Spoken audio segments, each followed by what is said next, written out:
ഇന്ന് കുറച്ച് കപ്പ കിട്ടിയിട്ടുണ്ടായിരുന്നു കേട്ടോ. അപ്പോൾ അത് വെച്ചിട്ട് നമുക്ക് കപ്പ ബിരിയാണി ഉണ്ടാക്കാമെന്ന് വിചാരിച്ചു. 1.5 കിലോനൊക്കെ ഉണ്ടായിരിക്കും. അതുപോലെ ചെറുതാക്കി അരിഞ്ഞ് അതിനാവശ്യത്തിന് വെള്ളവും ഉപ്പും മഞ്ഞൾപ്പൊടിയും കൂടി ചേർത്ത് വേവിക്കാൻ വെക്കുന്നുണ്ട്. അപ്പോൾ ഇവിടെ നന്നായി വെന്ത് വന്നിട്ടുണ്ട് കേട്ടോ. ഇതൊന്ന് ഉടച്ച് വെക്കാം. ഞാനിവിടെ 3/4 കിലോ ബീഫ് എടുത്തിട്ടുണ്ട്. അത് എല്ലോട് കൂടിയിട്ടുള്ളതാണ്. അതിലോട്ട് ചെറിയ ഉള്ളി, വെളുത്തുള്ളി, ഇഞ്ചി ചതച്ചതിട്ട് കൊടുക്കാം.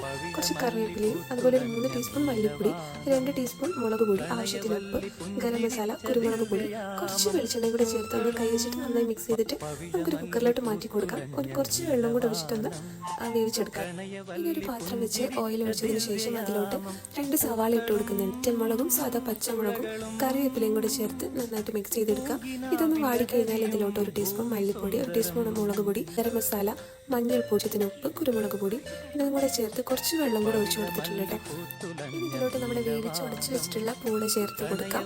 അതുപോലെ വീഡിയോ ആദ്യമായിട്ട് കാണുന്നവരാണെങ്കിൽ അത് സബ്സ്ക്രൈബും കൂടെ ചെയ്യാം.